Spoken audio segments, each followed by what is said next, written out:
और आइए शुरुआत करने जा रहा हूं आज की पहली तस्वीर के साथ। और पहली तस्वीर दिन दहाड़े कैसे हत्या हुई है, यह तस्वीर देखिए जरा। मेडिकल स्टोर की, बंदूकधारी आए और धाए धाए मेडिकल स्टोर के अंदर। ये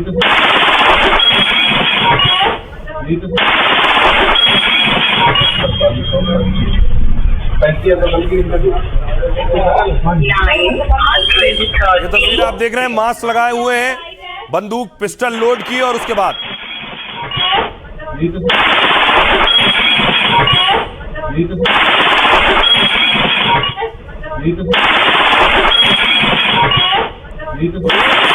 एक सेकंड में 13 गोलियां। चंडीगढ़ सेक्टर 11 की केमिस्ट मार्केट में मेडिकल स्टोर पर फायरिंग हुई है। हमले में कैशियर जानकी राम की मौत हुई है और सूचना मिलते ही पुलिस मौके पर पहुंची है, जांच शुरू की है और वारदात का सीसीटीवी पुलिस को मिल गया है। एक्टिवा पर ये 3 लोग आए थे जिन्होंने ऑटोमेटिक हथियार से फायरिंग की है। चंडीगढ़ सेक्टर 11 में मेडिकल स्टोर कैशियर की हत्या की जिम्मेदारी गोल्डी ढिल्लो गैंग ने ली है।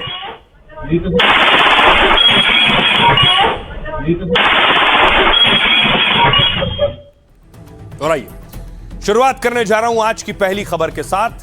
पहली खबर है, बेटी का अपमान बर्दाश्त नहीं। योगी आदित्यनाथ ने कहा बेटी बेटी है, चाहे वो किसी की भी हो। देखिए आज योगी आदित्यनाथ वाराणसी में थे, काल भैरव पहुंचे थे। पहले उनकी देखिए नजर उतारी गई।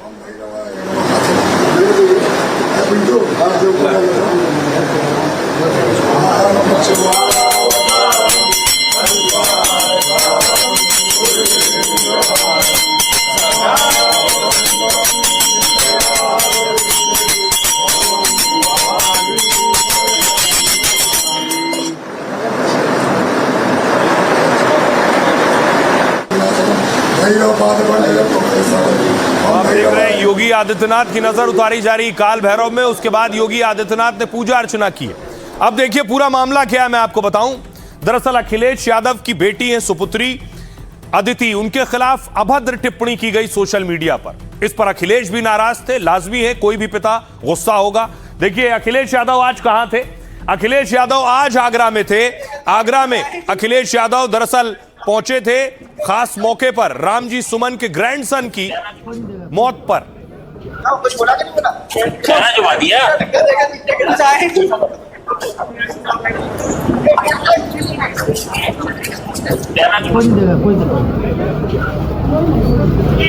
दो लोग ऊपर बैठे हैं, उनका कोई परिवार नहीं है। परिवार वाले ही अपना दुख दर्द परिवार वालों का दुख दर्द समझते हैं। परिवार वाले ही परिवार वालों का दुख दर्द समझते हैं। जो बैठे हैं कुर्सी पर, उन्हें कोई चिंता नहीं है परिवारों की। कुछ बोला कि नहीं बोला?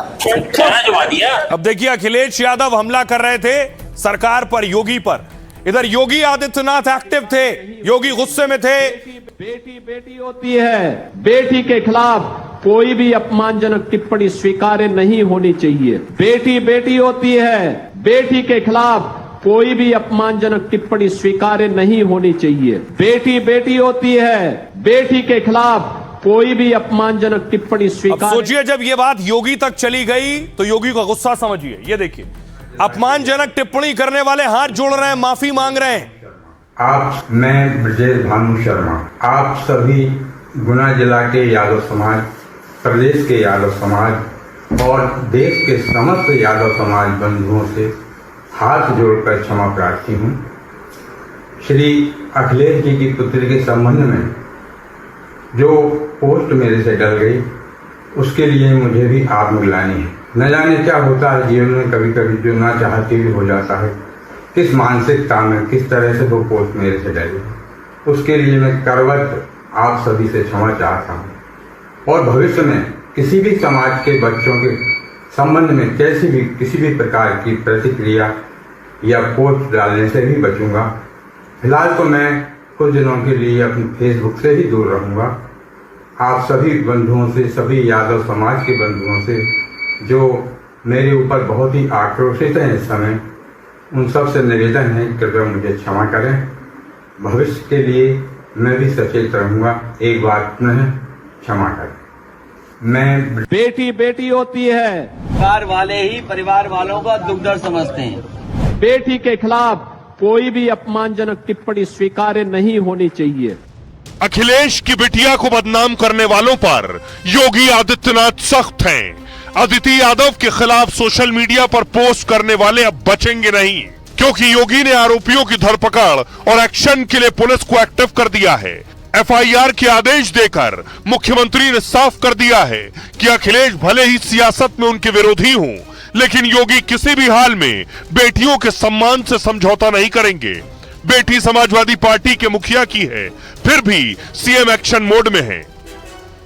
रही आपको बताऊं आखिर विवाद की शुरुआत कैसे हुई, यह बवाल क्या है और योगी ने क्या कहा। देखिए, विवाद की शुरुआत अखिलेश के राम मंदिर में चोरी के आरोप से हुई, जिसके बाद कुछ लोगों ने उनकी बेटी अदिति पर टिप्पणी की है। आरोप है कि भरत कुमार पटेल के नाम के यूजर ने आपत्तिजनक पोस्ट किया, अदिति पर भ्रामक और आपराधिक गतिविधि का आरोप लगाया, सोशल मीडिया पर किसी के साथ उनकी एआई से बनी तस्वीर पोस्ट की और कुछ दूसरे यूजर्स ने भी अदिति पर विवादित पोस्ट और कमेंट किए, जिसके बाद सपा नेताओं ने यूपी में कई जगह शिकायतें दर्ज कराई। कानपुर में भरत, नागेश्वर सिंह, विनोद कुमार यादव पर एफआईआर हुई। पुलिस ने बीएनएस की धारा 79, 336 4 और आईटी एक्ट में केस दर्ज किया। इन धाराओं में दोषी को 3 साल तक की सजा हो सकती है। इस मामले पर सरकार और विपक्ष दोनों ओर से नेताओं के बयान आए। अखिलेश ने आरोप लगाते हुए कहा, जो लोग सत्ता की कुर्सी पर बैठे हैं उनका परिवार नहीं है तो वो दूसरों के परिवार का दुख दर्द नहीं समझते। बीजेपी का ट्रोल इकोसिस्टम ये करवाकर महिलाओं की गरिमा को ठेस पहुंचा रहा है, लेकिन इस मामले पर खुद सीएम योगी एक्शन मोड में। आज उन्होंने मंच से कहा, मुझे जैसे पता चला तुरंत कार्रवाई के निर्देश दिए। बोले, बेटी तो बेटी होती है, उसके खिलाफ टिप्पणी और अपमान बर्दाश्त नहीं है। कहते हैं गांव की बेटी सबकी बेटी और गांव की बहन सबकी बहन होती है। हमने तो भेदभाव नहीं किया, लेकिन अखिलेश जी अपने चेलों को भी सिखाओ, उन्हें उपदेश दे दो, संयम बरतने का नहीं है तो कहो हम सिखा देंगे। आइए सुनिए जरा, अखिलेश यादव ने सरकार पर हमला किया था, बीजेपी पर अटैक किया। योगी आदित्यनाथ क्या कह रहे हैं? परिवार वाले ही अपना दुख दर्द परिवार वालों का दुख दर्द समझते हैं। परिवार वाले ही परिवार वालों का दुख दर्द समझते हैं। जो बैठे हैं कुर्सी पर, उन्हें कोई चिंता नहीं है परिवारों की। बेटी के खिलाफ कोई भी अपमानजनक टिप्पणी स्वीकार्य नहीं होनी चाहिए। बेटी बेटी होती है और हम तो संस्कार में पले बसे हैं, जहां कहा जाता कि गांव की बेटी सबकी बेटी, गांव की बहन सबकी बहन। दूसरों के प्रति टिप्पणी करने के पहले स्वयं भी सोचा करो कि उनके लोग किस प्रकार की भाषा का प्रयोग बहन और बेटियों के प्रति, बुजुर्गों के प्रति, दिवंगत लोगों के प्रति और वरिष्ठ नेताओं के प्रति करते हैं। इसके बारे में उनको भी अपने लोगों को संस्कारित करने की आवश्यकता है।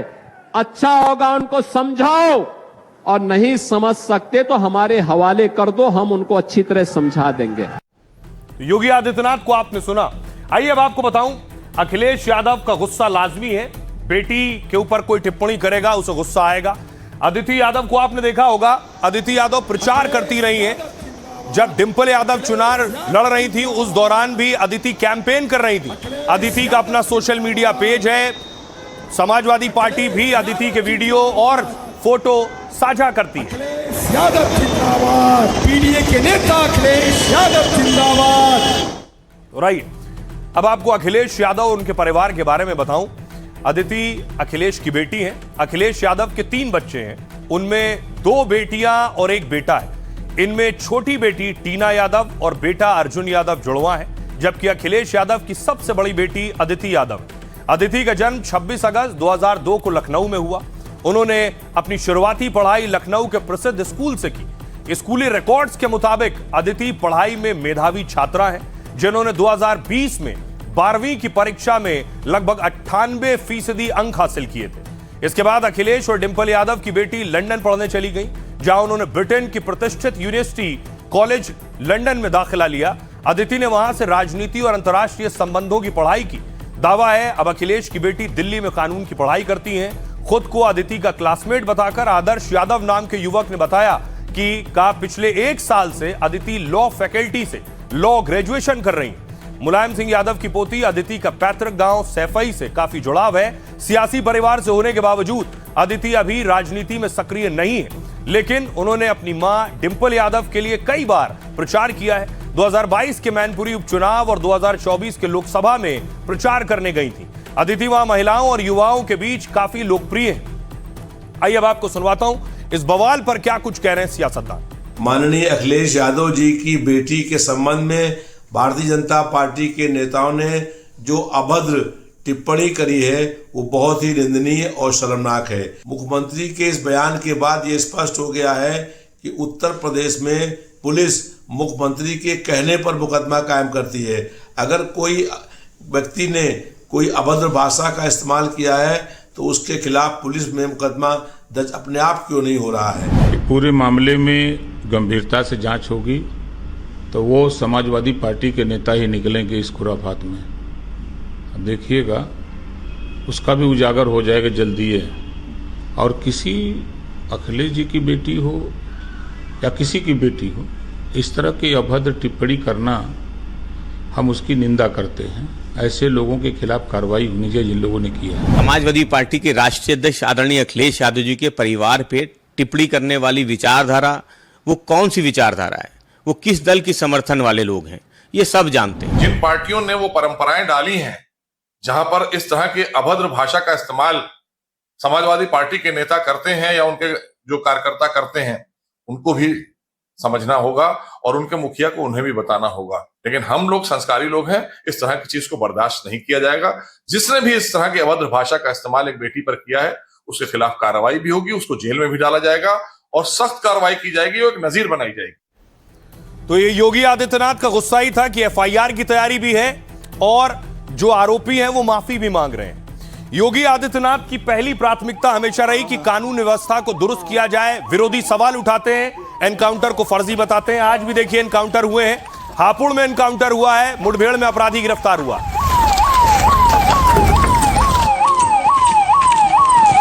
ये आप देख रहे हैं इनामी गौतस्कर का एनकाउंटर हुआ अमरोहा उत्तर प्रदेश में, और ये गाजियाबाद में एनकाउंटर हुआ, इटावा में नाबालिग के गुनाहगार का एनकाउंटर हुआ।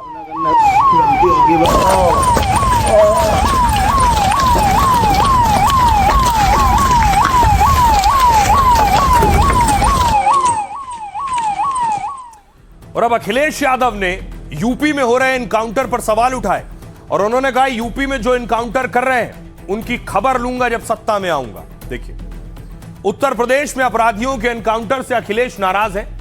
सपा प्रमुख ने योगी के पुलिस वालों को सरेआम वार्निंग दी है, कहा सपा सरकार बनी तो फेक एनकाउंटर पर कार्रवाई करेंगे। अखिलेश ने चेतावनी यूपी के कासगंज में रैली के दौरान दी, जहां उन्होंने आरोप लगाया कि यूपी सरकार फेक एनकाउंटर कर रही।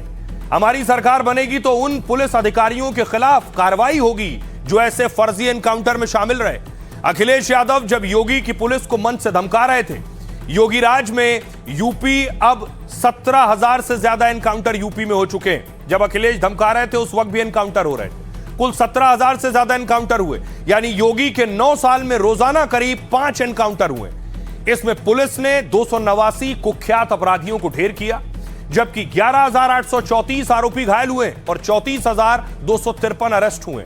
मेरठ जोन में सबसे ज्यादा 4,813 एनकाउंटर में 97 अपराधी ढेर हुए। हालांकि यूपी की मुठभेड़ में 18 पुलिसकर्मी शहीद हुए हैं और 1,852 घायल हो गए हैं। अब सुनिए जरा अखिलेश यादव क्या कुछ कह रहे हैं एनकाउंटर पर। जिन्होंने फर्जी इनकाउंटर किए हैं वो देखना उनके खिलाफ कार्रवाई होगी और समाजवादी सरकार बनने पर न्याय के अनुसार अपराधी को गोली चलाने की स्वतंत्रता है तो पुलिस के पास भी हमने इसलिए पिस्तौल दी है कि वह भी उसके सामने उसका मुकाबला करे। उसका प्रशिक्षण इसी बात को लेकर के हो रखा है और उसको जिस भाषा में समझे उस भाषा में उसको समझाने का काम करें। उत्तर प्रदेश में लॉ एंड ऑर्डर को मजबूत करने का काम किया गया है। ये देश का हर प्रदेश मानता है। जो भी व्यक्ति जो सकारात्मक तरीके से विकास चाहता होगा वो इस बात को मानेगा कि उत्तर प्रदेश में हमने भयमुक्त माहौल दिया, अपराध मुक्त माहौल दिया है, अपराधियों को हमने के ऊपर शिकंजा कसा है। तो इस बात से समाजवादी पार्टी को क्यों घबराहट है, क्यों परेशानी है? क्योंकि समाजवादी पार्टी अपराधियों को पोषित करने वाली पार्टी है।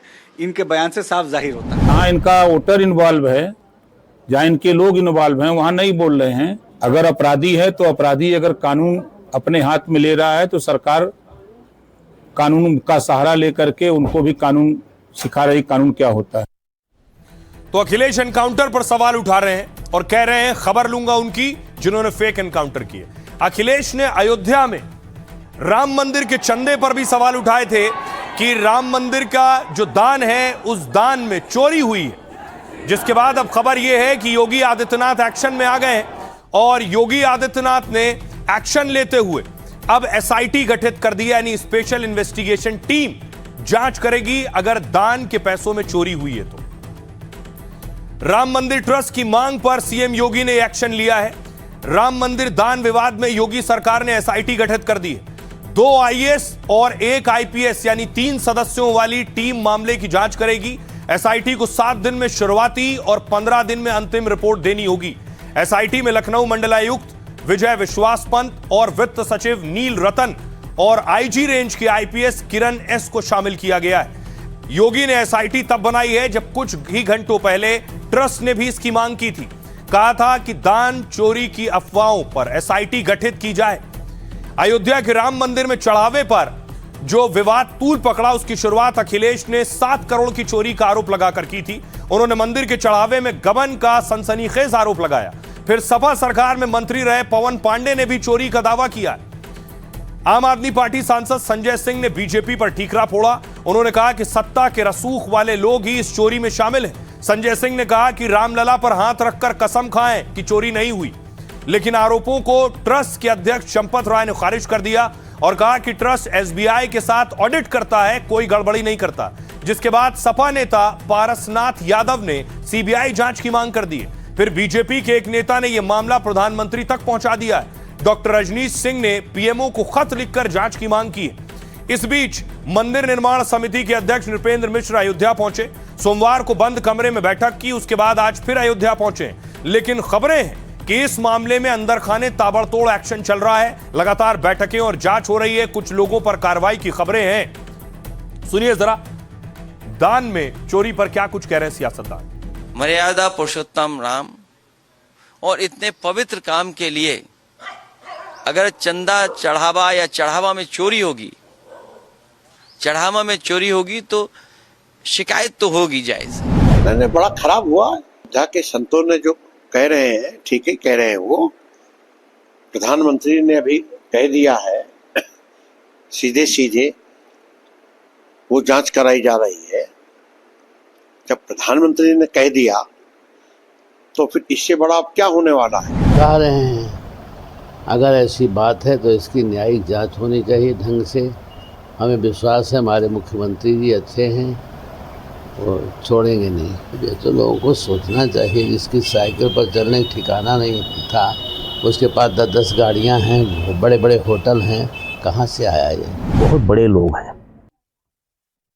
तो सत्य बोलने की हिम्मत अभी हमारी नहीं है, कभी समय आएगा तो बोलेंगे। सुप्रीम कोर्ट की निगरानी में इसमें सीबीआई की जांच होनी चाहिए और जो लोग भी इसमें दोषी हैं उनके खिलाफ कड़ी से कड़ी कार्रवाई होनी चाहिए। अभी तो ये आरोप की बात आप कर रहे हैं, ये उनका आंतरिक मामला है ट्रस्ट का, और ट्रस्ट के लोगों ने उसकी जांच पड़ताल शुरू करी है और उसका जो आवश्यक कार्रवाई होगा वो लोग करेंगे। तो रही खबरों में आगे बढ़ते हैं। आज की एक और बड़ी खबर है, आपको लिए चलता हूं बंगाल में अलग बवाल चल रहा है। ईवीएम में आंख पर सियासत हो रही है, आपको दिखाऊंगा। उससे पहले कुछ तस्वीरें देखिए जरा क्या हो रहा है टीएमसी के नेताओं के साथ और अब बेटों के साथ भी शुरू हो गया। टीएमसी नेता के सुपुत्र को आप देख रहे हैं पुलिस ले जा रही है, लोगों ने पिटाई करनी शुरू कर दी।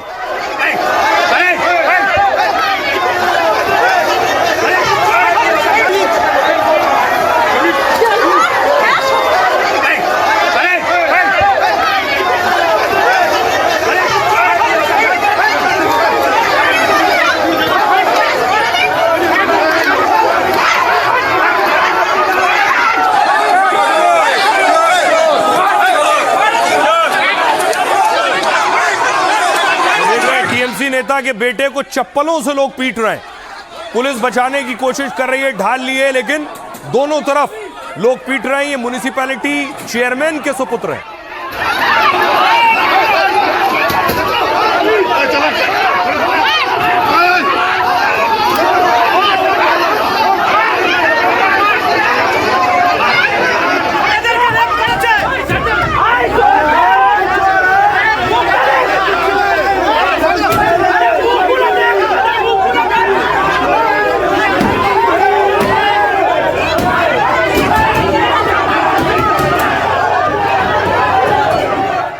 दूसरी तरफ देखिए, हुगली लिए चलता हूं। हुगली में टीएमसी नेता के साथ उठक बैठक कराई जा रही है। बीच सड़क चौराहे पर खड़ा करके देखिए उठक बैठक।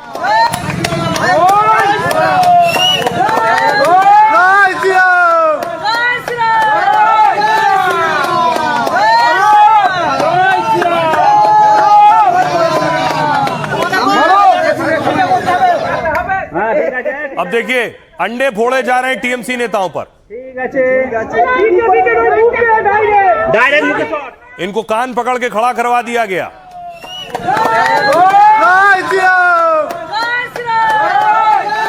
अब देखिए एक तरफ टीएमसी नेताओं पर टारगेट हो रहा है, दूसरी तरफ एक तस्वीर सामने आई जिस पर अब सियासी बवाल शुरू हो गया।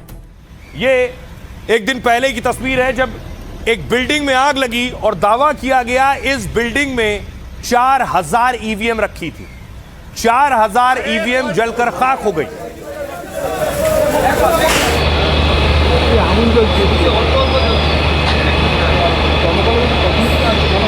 ये जो इस बिल्डिंग में ईवीएम रखी थी, इन ईवीएम्स का इस्तेमाल बंगाल चुनाव में किया गया। अब आइए आपको बताऊं कि आखिर ईवीएम आखिर किस बिल्डिंग में थी, 4000 ईवीएम इसमें कैसे पहुंची और कैसे आग लगी। पश्चिम बंगाल में 4000 ईवीएम जलकर पूरी तरह खाक हो गई। कोलकाता के अलीपुर में सरकारी इमारत में ईवीएम रखी गई थी। 9 मंजिला इमारत में भीषण आग लग गई। बिल्डिंग में दक्षिण 24 परगना जिला परिषद समेत कई सरकारी दफ्तर हैं। हाल ही में इन ईवीएम का इस्तेमाल बंगाल चुनाव में हुआ था।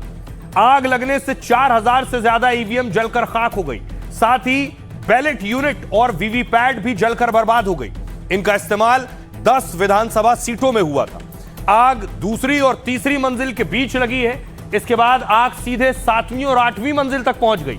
दावा है कि बीच की मंजिल पर इसका कोई असर नहीं हुआ। आग पूरी तरह से काबू पाने में करीब 24 घंटे का वक्त लगा। एडिशनल सीईओ ने घटनास्थल का दौरा किया है। ईवीएम में आग लगने की घटना की रिपोर्ट चुनाव आयोग को दी जाएगी।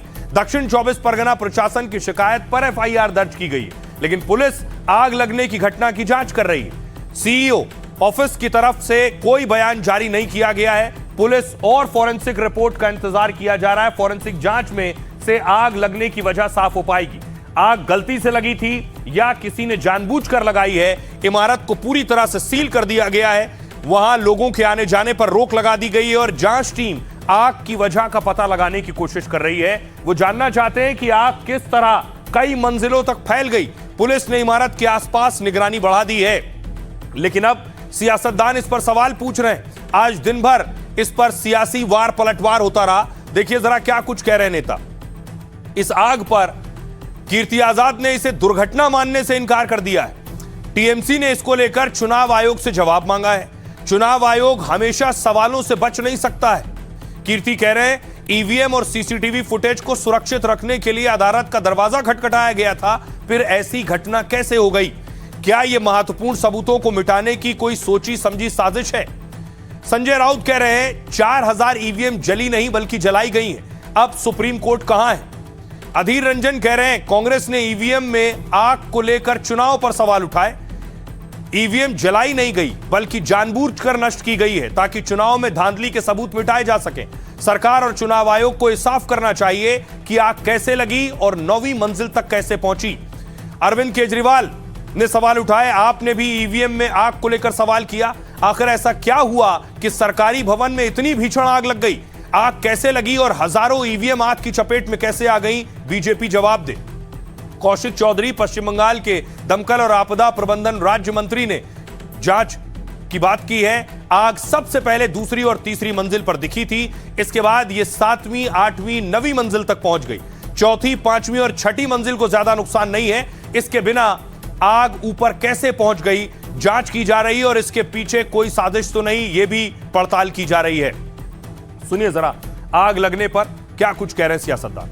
24 परगना के सीटों को अभी तो और भी जलेगा। आगे आगे देखिए होता है क्या।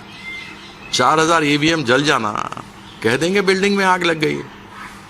जिस समय नीट का मामला था उस समय भी तो आग लगी थी और दस्तावेज में नहीं मिले थे। रफाइल के समय में भी आग लग गई थी, दस्तावेज नहीं थे। 4000 ईवीएम एक साथ कैसे जल सकते?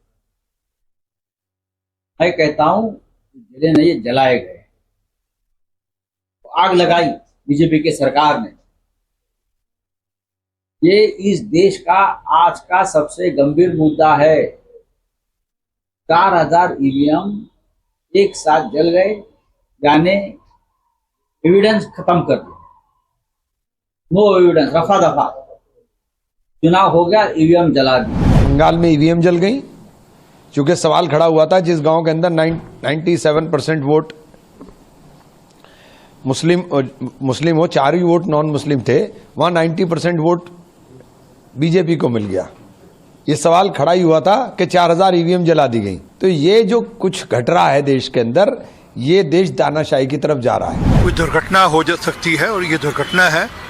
बाकी कैसे दुर्घटना हुई इसकी जांच हो रही है। आग की दुर्घटना कहीं पर भी हो सकती है और ये उसी प्रकार की मामला है कि कहीं शॉर्ट सर्किट हुआ, उसके कारण से ये मशीनें जल गई और बाकी और भी कई सारे कागजात हैं उस बिल्डिंग में जो थे वो भी जले हैं।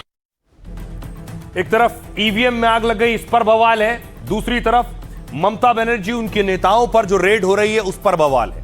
ममता के भतीजे अभिषेक बनर्जी के घर छापेमारी हुई, सीआईडी की टीम पहुंची है और बीती रात भी दावा किया गया कि पुलिस टीम पहुंची थी उनके घर।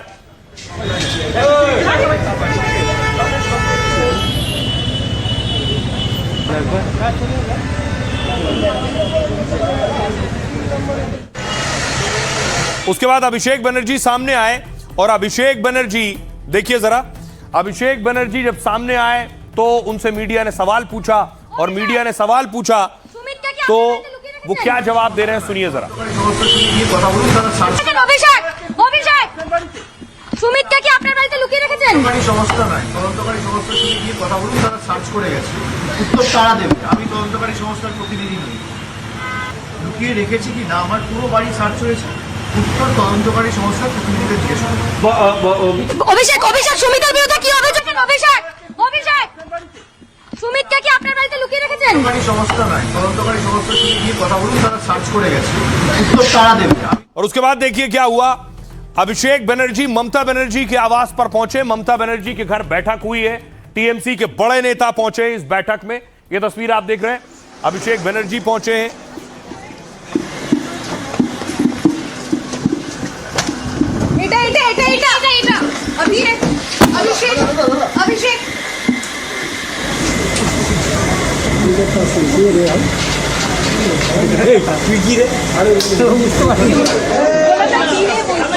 आप देख रहे हैं कल्याण बनर्जी पहुंचे थे इस बैठक में। आगे की रणनीति पर बेशक बात हो रही है, क्योंकि ममता बनर्जी इस वक्त जिस स्थिति में है, क्योंकि दीदी अभी चौतरफा घिर चुकी हैं। देखिए जरा, सारी एजेंसियां लगभग। सबसे पहले देखिए, ये आप देख रहे हैं ईडी, नगर पालिका भर्ती घोटाले मामले में ईडी ने छापेमारी की। टीएमसी विधायक मदन मित्रा के 60 ठिकानों पर छापे मारे गए। ये मदन मित्रा आप देख रहे हैं। नौकरी दिलाने के बदले नगद और सोना रिश्वत में लेने का आरोप है। इस केस में ममता के मंत्री पहले भी गिरफ्तार हो चुके हैं। ममता के भतीजे अभिषेक के खिलाफ सीआईडी जांच चल रही है। फर्जी हस्ताक्षर मामले में अभिषेक से 6 घंटे पूछताछ हुई। इसके अलावा एनआईए की एंट्री हुई। मुर्शिदाबाद हिंसा की एनआईए जांच का रास्ता साफ हो गया। शुभेंदु सरकार ने ममता सरकार की आपत्ति वापस ले ली है और मुर्शिदाबाद जिले के बेलडांगा में हिंसा हुई थी।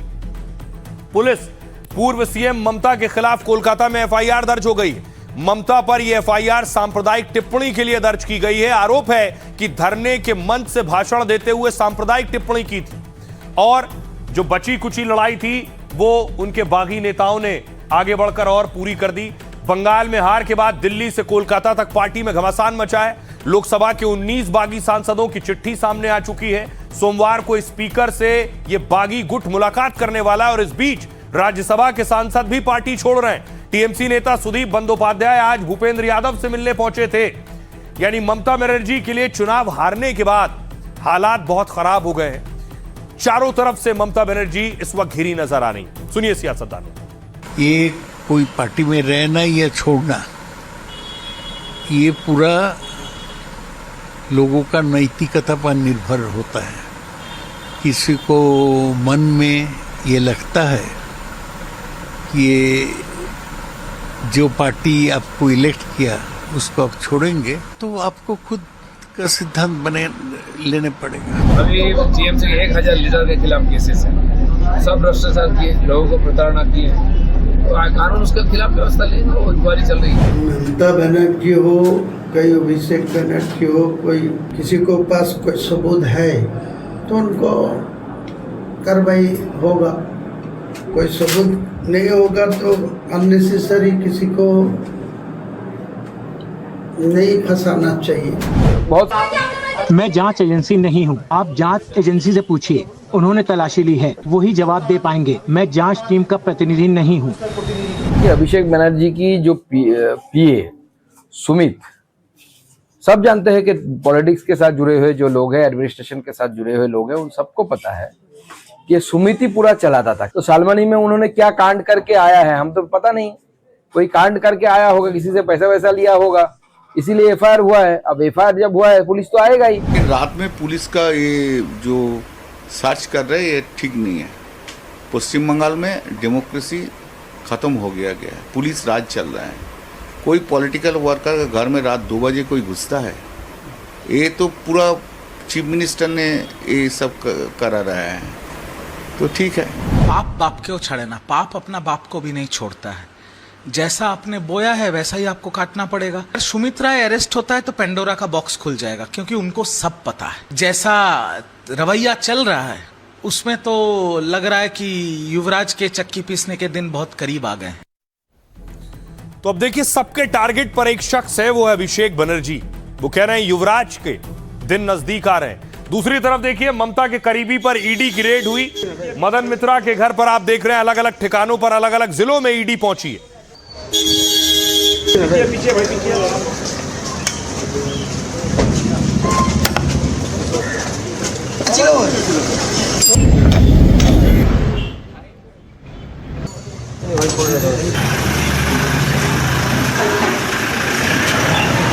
ईडी की गाड़ियां आप देख रहे हैं जो रेड के लिए पहुंची थी, लेकिन ममता बनर्जी रडार पर आ गई 635 करोड़ के घोटाला मामले में। क्या है देखिए जरा। टीएमसी पर शुभेंदु अधिकारी का बड़ा आरोप है। Bengal global summit, business summit में भुगतान पर सवाल उठाए। एक इवेंट मैनेजमेंट कंपनी को 635 करोड़ रुपए का भुगतान हुआ है। शुभेंदु ने कहा इस मामले में ईडी से जांच कराई जा सकती है। सीएम ने कहा कि दोषियों को किसी भी कीमत पर बख्शा नहीं जाएगा। शुभेंदु अधिकारी ने इस मामले की जांच के आदेश दे दिए। मनी लॉन्ड्रिंग के संकेत मिलने पर मामला ईडी को जा सकता है।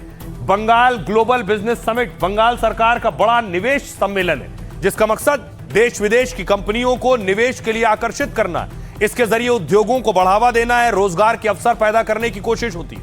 ममता सरकार इसे निवेश जुटाने का बड़ा मंच बताती थी, लेकिन शुभेंदु का आरोप है जितने खर्च किए गए उतने उद्योग बंगाल में नहीं लगे।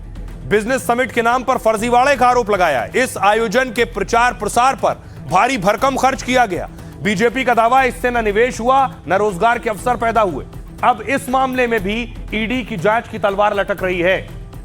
सुनिए जरा क्या कुछ कह रहे हैं शुभेंदु इस पर और अभिषेक बनर्जी। बीजीपीएस कोलकाता की एक बड़ी एडवर्टाइजिंग एजेंसी जिसे पूर्व सीएम ममता बनर्जी का करीबी माना जाता है, पिछले कुछ सालों में कथित तौर पर 635 करोड़ रुपए उनको मिले हैं। ये रकम एजेंसी के 3 बैंक खातों में जमा की गई है। ऐसे 20 ट्रांजैक्शन की जांच हो रही है, जिसमें कुल 635 करोड़ रुपए की रकम बनती है। ये जनता के पैसे की लूट के अलावा कुछ और नहीं है। जाँच के आदेश दे दिए गए हैं। मनी लॉन्ड्रिंग के शक का मामला ईडी को सौंपा जा सकता है। मैं किसी को भी नहीं छोड़ूंगा। तो मानुष वर्षा ही नहीं इतना जनता से लूटे हैं तो शास्ति नहीं हुआ था।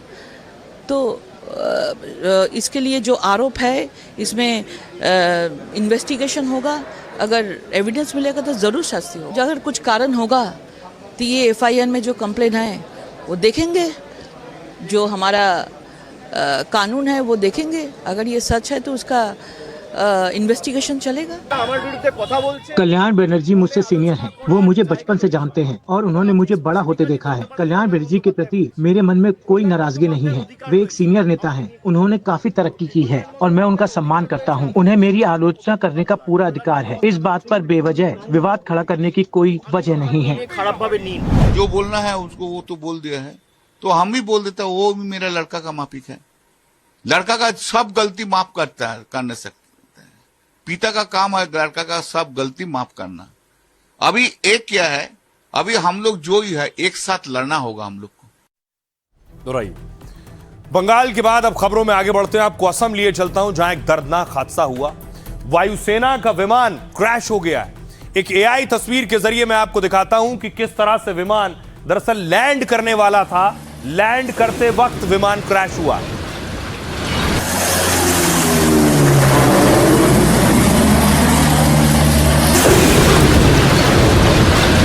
तो जिस तरह से यह विमान क्रैश हुआ, एयरफोर्स का विमान था। देखिए जरा क्रैश होने की असली तस्वीर अब मैं आपको दिखाने जा रहा हूं।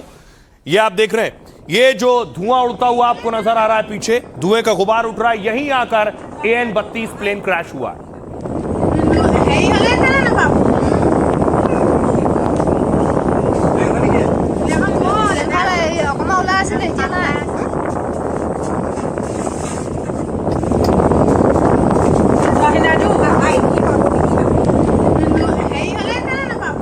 और उसके बाद देखिए जरा कैसे दो टुकड़ों में टूट गया है। ये आप देख रहे हैं, ये उस साइड की तस्वीर है जहां पर ग्राउंड जीरो पर जहां ये हादसा हुआ है, दो टुकड़ों में विमान टूट गया है। मौके पर रेस्क्यू की टीम पहुंची है, बचाव राहत कार्य शुरू हुआ, लेकिन तब तक हमारे 5 लोग शहीद हो गए।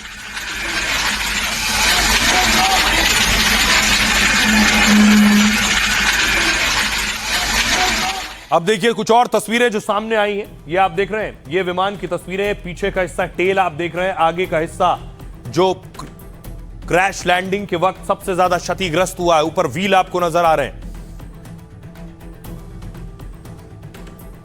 और जिन लोगों को हमने खोया है इस हादसे में, वो ये 5 अफसर हैं, जिसमें flight lieutenant Shubham Kumar, sergeant Jitendra Sharma, Agniveer वायु खेमाराम कुमावत, अग्निवीर वायु दानिश आलम और स्क्वाड्रन लीडर प्रशांत सिंह।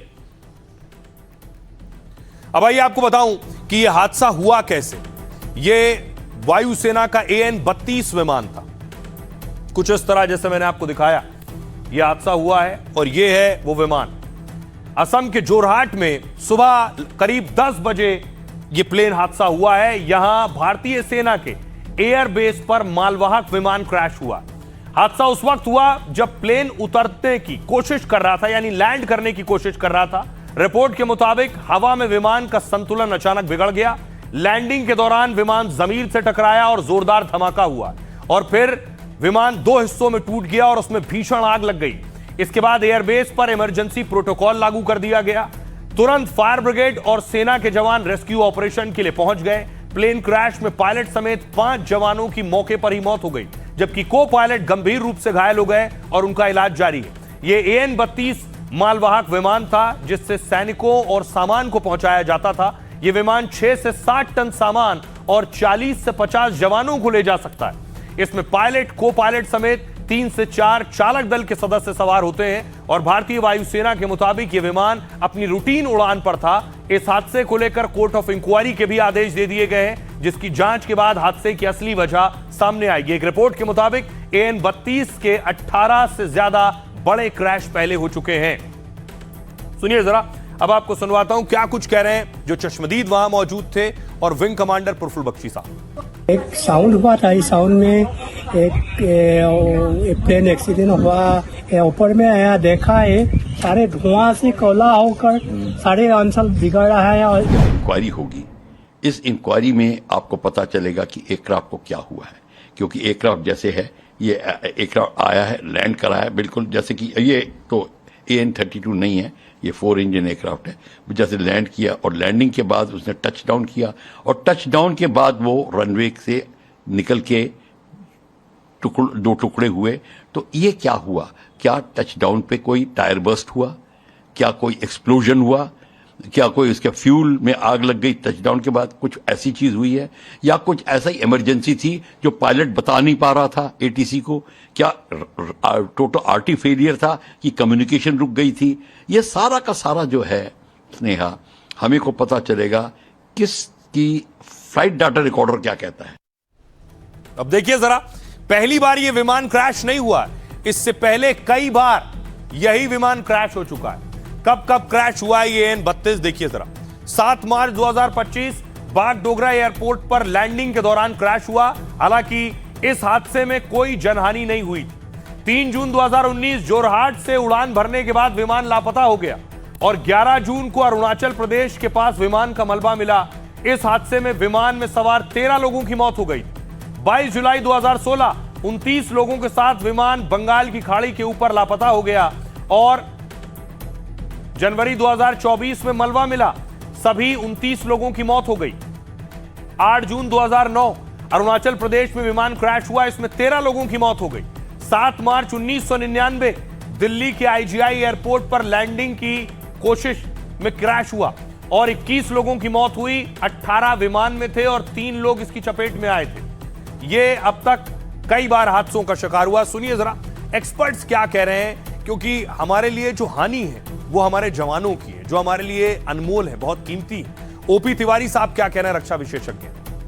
बात चल रही है इसके रिप्लेसमेंट करने की। मॉडर्नाइजेशन बीच में हुआ था। हर सिस्टम में जो 40 साल पुराना है उसमें मॉडर्नाइजेशन हुआ है। ज़्यादातर एवियोनिक्स को होता है, इंजन के अपग्रेड्स होते हैं, जिससे कि एयरक्राफ्ट जो है वो ऑब्सोलेसेंस से जो हो रहा है उसको बीट कर सके। कोई भी एयरक्राफ्ट एज को बीट नहीं कर सकता है। उसमें स्पेयर्स के इश्यूज आते हैं, उसमें ऑब्सोलेसेंस के इश्यूज आते हैं, उसमें और बहुत सारी चीजें आती हैं। जो बात मैंने आपसे शुरू में कही, विमान क्रैश में जो नुकसान होता है वो कभी उसकी भरपाई नहीं हो सकती। आपको शहीद के घर लिए चलता हूं, बिहार लिए चलता हूं। ये बिहार की तस्वीर है भोजपुर की। भोजपुर में शहीद का परिवार रो रहा है, बिलख रहा है। उनके लिए ये बहुत बड़ी क्षति है।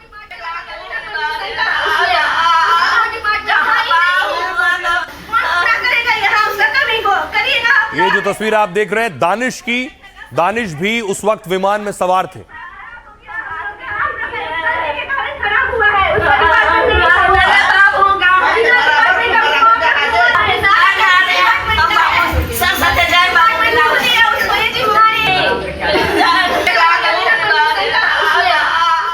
अब देखिए जो 5 लोग शहीद हुए वो कौन कौन है जो इस विमान में सवार थे। सबसे पहली तस्वीर आप देख रहे हैं स्क्वाड्रन लीडर प्रशांत सिंह की। क्रैश AN-32 ट्रांसपोर्ट विमान के मुख्य पायलट थे, सीनियर पायलट थे। उन्हें कई सालों का अनुभव था। उन्हीं के कंधों पर विमान संभालने की जिम्मेदारी थी। अगला नाम है फ्लाइट लेफ्टिनेंट शुभम कुमार। संचालन दल में सहायक की भूमिका निभा रहे थे। भारतीय वायुसेना के युवा और कुशल अधिकारियों में से एक थे। अगला नाम है सार्जेंट जितेंद्र शर्मा का। विमान की तकनीकी एक्सपर्ट के रूप में चालक दल में शामिल थे। सार्जेंट रैंक के अधिकारियों पर विमान की निगरानी की जिम्मेदारी होती है। वो इंजन, हाइड्रोलिक्स और अन्य तकनीकी प्रणालियों की देखरेख करते हैं। अगला नाम है शहीद अग्निवीर वायु खेमाराम कुमावत। अग्निवीर स्कीम के तहत वायुसेना में शामिल सहायक चालक दल के सदस्य थे। वो उड़ान के दौरान विमान की जरूरी व्यवस्थाएं और संचालन संभालते थे। एक और नाम अग्निवीर वायु दानिश आलम। खेमाराम की तरह दानिश भी अग्निवीर योजना के तहत वायुसेना में शामिल हुए। वो भी वायुसेना के विमान में खेमाराम की तरह प्रबंधन का काम संभालते थे। आइए अब आपको सुनवाता हूं, सुनिए जरा शहीद के परिवार का क्या कहना है। आए तो मालूम से बात हुई, वहाँ बताया नहीं है, बोला बेटा बात कर देश के लिए तो शहीद हो ही गया। रात में बात हुई थी, सुबह भी बात हुई थी। सुबह बात हुई तो सुबह कॉल किया तो बोला कि ड्यूटी निकल रहे हैं, कोई प्लेन में ड्यूटी पड़ा है, ट्रांसपोर्ट वाले प्लेन में ड्यूटी पड़ा, हम 12-1 बजे आएंगे, उधर से फिर बात करेंगे। लास्ट उम्मीद वही था, बड़ी बहन का शादी करना है। माँ बीमार रहती है, माँ के इलाज के लिए कुछ सरकार से जो मिल जाए। और आइए खबरों में आगे बढ़ते हैं। अब आपको लिए चलता हूं राजघराने के गोलीकांड की जानकारी देने की। राजघराने में आकर क्यों गोलियां चल गई, राजा रानी और गोलीकांड की वो गोली चलाई किसने। पहले एक तस्वीर देखिए। ये जो आप जिन्हें बीच में देख रहे हैं इनका नाम है रूपेंद्र सिंह उर्फ बाबा राजा, और इनके बगल में जिन्हें आप देख रहे हैं ये है योगिता सिंह, ये है इनकी पत्नी, और उनकी दूसरी तरफ आप देख रहे हैं सुनीता परिहार को। सुनीता उनकी करीबी दोस्त हैं और उनके साथ रहती हैं महल में। अगली तस्वीर देखिए जरा। अब हुआ क्या, घर में हो गई पिटाई। जो राजा साहब थे, राजा साहब की पिटाई हो गई। पत्नी का परिवार पहुंचा था बातचीत करने, सुलह करने, लेकिन बातचीत और सुलह मारपीट में बदल गई। मार मार मार मार समझा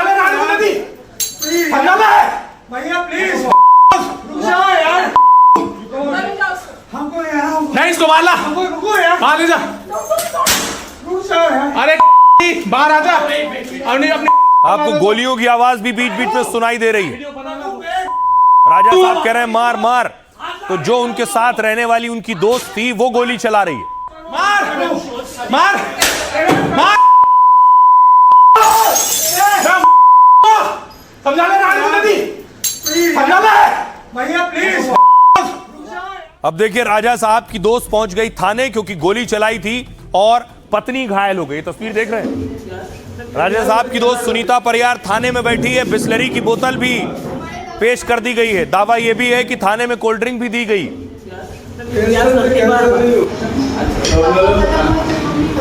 ये आप देख रहे हैं, गोली चलाने वाली सुनीता परिवार थाने में है और राजा साहब की पत्नी अस्पताल में है। राजा साहब के कहने पर सुनीता ने गोली चलाई। अब अगली तस्वीर देखिए जरा, क्या हुआ कि राजा साहब की पत्नी इस वक्त अस्पताल में है, उन्हें गोली लगी है।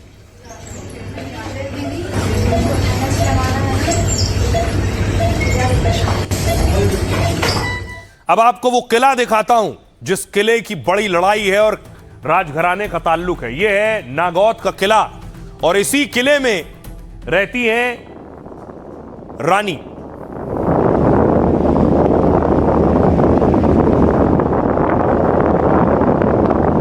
तो आइए पहले कुछ किरदारों से आपको मिलवाऊं, उसके बाद आपको इसकी असली कहानी समझ में आएगी।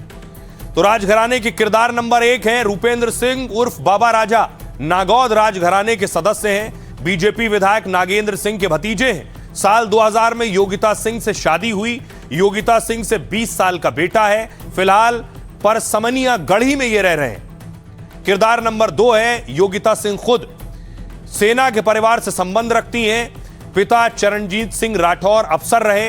भाई नागेंद्र सिंह राठौर भी सेना में हैं और शादी के बाद राजनीतिक विरासत को संभाला है। 3 बार परसमनिया की सरपंच रह चुकी हैं और बाबा राजा की पत्नी हैं। बीजेपी की सतना जिला उपाध्यक्ष भी रही हैं। पिछले 8 सालों से पति से विवाद चल रहा है, तब से ज्यादातर समय अपने मायके उदयपुर में रही। फिलहाल नागौद किले के मकान में रह रही। अब अगला किरदार नंबर 3 है सुनीता परिहार। 38 साल की सुनीता नागौद के उमरी गांव की है। 2010-11 में नागौद में किराए के मकान में रहने लगी। ग्रेजुएशन के बाद कई एनजीओ में साथ काम किया और सामाजिक कार्यकर्ता के रूप में बाबा राजा के संपर्क में आ गई। धीरे धीरे बाबा राजा के साथ रिश्ते नजदीक होते चले गए। सुनीता का गढ़ी आना योगिता को पसंद नहीं था। 8 साल पहले बाबा राजा ने परसमनिया गढ़ी छोड़ दी और सुनीता के साथ सतना में किराए के मकान में रहने लगे। सुनीता और बाबा राजा ने मिलकर साथ में कारोबार भी शुरू किया। फिलहाल परसमनिया गढ़ी में ही रह रही हैं। अब आपने किरदार समझ लिए, अब देखिए इन किरदारों के बीच में किसने किस पर गोली चलाई। यह है बाबू राजा और उनके साथ रहने वाली सुनीता जिसने गोली चलाई उनकी पत्नी पर। बाबा राजा सुनीता परिहार के साथ परसमनिया गढ़ी में रह रहे हैं और वहीं बाबा राजा की पत्नी योगिता नागौद के किले में रह रही हैं। सुनीता परिहार की वजह से बाबा राजा की पत्नी से विवाद चल रहा है, जिसकी वजह से करीब 8 सालों से दोनों अलग अलग रह रहे हैं। 11 जून को योगिता के मायके वाले परसमनिया गढ़ी पहुंचे। योगिता सिंह के माता पिता, भाई और दूसरे रिश्तेदार मौजूद थे। वो बातचीत से योगिता और बाबा राजा का विवाद सुलझाने आए थे, इसलिए बाबा राजा के साथ रह रही सुनीता का परिवार भी वहीं था। बातचीत सामान्य माहौल में शुरू हुई लेकिन फिर बहस छिड़ गई। योगिता की मां के मुताबिक बाबा राजा ने योगिता को धक्का दिया और कमरे से बाहर निकाल दिया, फिर दरवाजा बंद कर दिया और इसके बाद खिड़की की तरफ से सुनीता परिहार ने फायरिंग शुरू कर दी। योगिता की मां के मुताबिक कुल 9 राउंड गोलियां चली हैं। दूसरी ओर बाबा राजा ने योगिता के घर वालों पर मारपीट का आरोप लगाया। एक वीडियो भी सामने आया है जिसमें बाबा राजा लहूलुहान दिख रहे हैं। यह है पूरी कहानी। अब सुनिए जरा बाबा राजा की पत्नी योगिता की माता जी क्या कह रही हैं। बोल रहा बाहर बैठ के मारो मारो। आपके दामाद, मेरे दामाद ने रखा रुपेंद्र सिंह, बाबा राजा जिसको बोलते हैं वो, उसने। और उसके बाद में जो है पूरा मतलब जो है उसने बोला बाहर से मारो मारो, मतलब 3 फायर तो कर रही नहीं लगी और चौथे फायर में कोने से लगाई इसने, खिड़की में से ही कर रही थी फायर, कमरा बंद करके अंदर से। तो ये बाहर बैठा था। मारने के लिए किसके द्वारा कहा गया है? किसके द्वारा कहा गया? दामाद बोल रहा था कि भाई मारो मारो, मतलब हाँ और क्या। बाबा राजा की पत्नी योगिता सिंह एवं उसके जो सेकंड वाइफ है सुनीता सिंह, इनके बीच में वाद विवाद चल रहा था, जिसको लेकर के जो है सुनीता सिंह द्वारा जो है राइफल से फायर किया गया था, जिसमें योगिता सिंह को पेट पे गोली लगी थी, जिसे हॉस्पिटल में भर्ती कराया गया था और उनकी ओर से रिपोर्ट पर 109 BNS के अंतर्गत अपराध पंजीबद्ध किया गया है और इसमें आरोपी सुनीता सिंह को गिरफ्तार किया गया है। और आइए खबरों में आगे बढ़ते हैं। अब आपको मैं दिखाने जा रहा हूं अब तक के, आज तक के सबसे बड़े बुलडोजर एक्शन की तैयारी है। दिल्ली यमुना किनारे बुलडोजर एक्शन, 15 लाख घरों पर बुलडोजर चलेगा। 15 लाख घर। देश की राजधानी दिल्ली आप देख रहे हैं। दिल्ली देश की राजधानी है, पहचान है, लोग दूसरे शहरों से आकर बसते हैं, लेकिन दिल्ली के एक बड़े इलाके पर बुलडोजर चलने जा रहा है। बुलडोजर एक्शन शुरू भी हो गया। अगली तस्वीर दिखाऊं, ये आप देख रहे हैं। ओ जोन में जो जो इलाके आते हैं उस पर बुलडोजर चलेगा। ये बुलडोजर कार्रवाई की तस्वीर आप देख रहे हैं। ओ जोन में कौन कौन से इलाके हैं मैं आपको बताऊंगा। अभी तो कार्रवाई शुरू हुई है।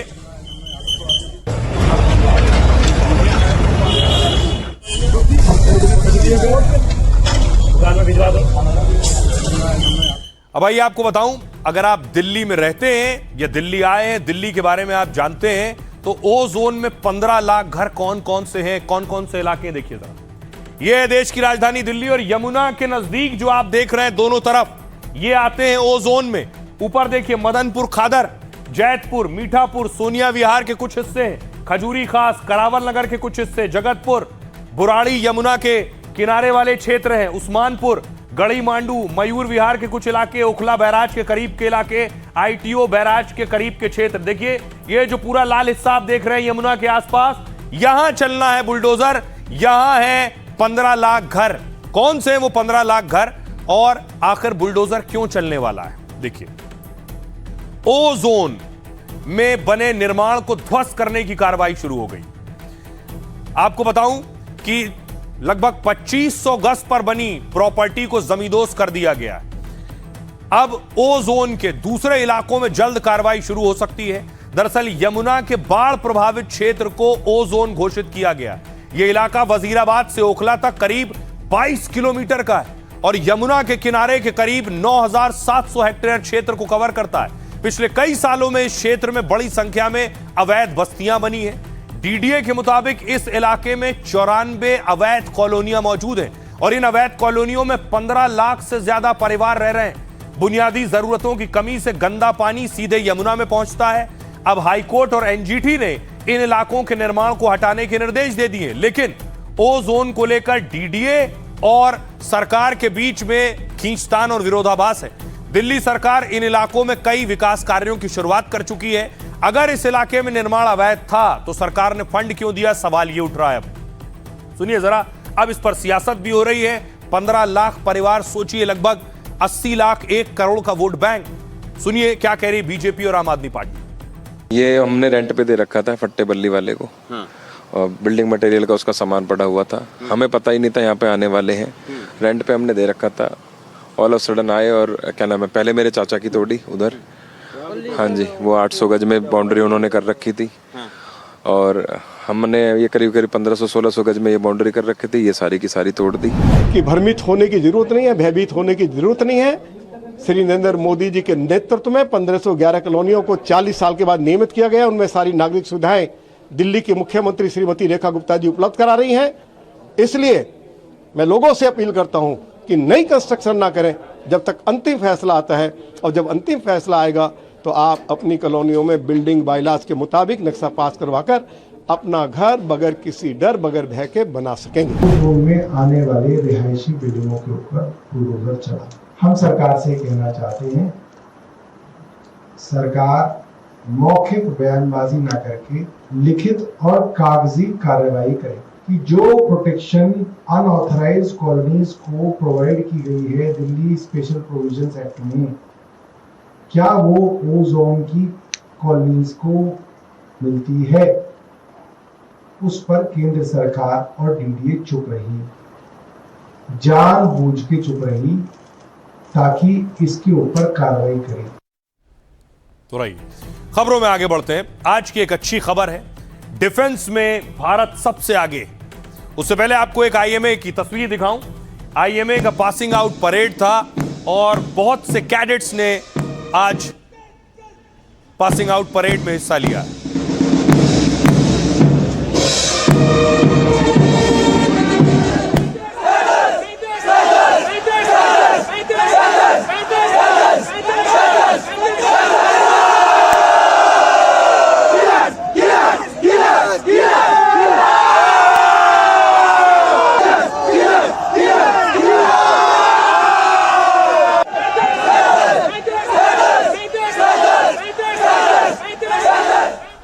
अब देखिए अच्छी खबर क्या है। अच्छी खबर है, देखिए जरा, डीआरडीओ ने सफल परीक्षण किया है। ये डीआरडीओ के सफल परीक्षण की आप तस्वीर देख रहे हैं। जो डिफेंस सिस्टम तैयार किया है, ये बड़ी घातक मिसाइलों को भी ध्वस्त कर सकता है। यानी दुश्मन के हथियार को ध्वस्त कर सकता है। देखिए जरा इसकी ताकत क्या है। रक्षा क्षेत्र में भारत ने एक बड़ी कामयाबी हासिल की है और डीआरडीओ ने लगातार 3 मिसाइल डिफेंस का सफल परीक्षण किया है। इसमें multi layered ballistic missile defence system शामिल है। इससे दुश्मनों की लंबी दूरी की मिसाइलें मार गिराई जा सकती हैं। खास बात यह है कि अगर मिसाइल की रेंज 5000 किलोमीटर भी है तो भी भारत का डिफेंस सिस्टम उसे रास्ते में नष्ट कर सकता है। इसमें वो मिसाइल भी शामिल हैं जो परमाणु हथियार ले जा सकते हैं। दूसरी जरूरी खूबी है कि यह मल्टी लेयर्ड डिफेंस सिस्टम है, यानी अगर रडार पर मिसाइल दिखने के बाद उसे टारगेट किया गया और पहला इंटरसेप्टर फेल हो गया, यानी भारत से जो मिसाइल दागी गई दुश्मन की मिसाइल गिराने के लिए फेल हो जाए, तो दूसरी परत एक्टिव हो जाएगी। यानी एक इंटरसेप्टर 2 बार दुश्मन मिसाइल को टारगेट कर सकता है। साथ ही नौसेना की नई एंटीशिप मिसाइल का भी सफल टेस्ट हुआ है, जो रडार से बचकर दुश्मन के जहाज पर सीधा हमला कर सकती है। यह खास डिफेंस हासिल करने वाला भारत 5वां देश बन गया है। पहले अमेरिका, रूस, चीन और इजराइल ही इस लिस्ट में शामिल थे। और इस खास परीक्षण से न केवल भारत के रक्षा क्षेत्र में इजाफा हुआ है, बल्कि ये गीदड़ भभकी देने वालों को भारत की सीधी चेतावनी भी है। अब आपको दिखाऊं कि कौन से देश हैं जिनके पास 5000 किलोमीटर रेंज वाली मिसाइल है, क्योंकि जो 5000 किलोमीटर रेंज वाली मिसाइल है वही मिसाइलें गिरा देगा हमारा डिफेंस सिस्टम। रूस, अमेरिका, चीन, भारत, फ्रांस, ब्रिटेन, उत्तर कोरिया, यही देश हैं जिनके पास 5000 किलोमीटर तक मार करने वाली मिसाइलों की क्षमता है। बहरहाल आज के लिए इतना ही। आप अपना और अपनों का बहुत बहुत ख्याल रखिए। रुक रहे हैं एक छोटे से ब्रेक के लिए।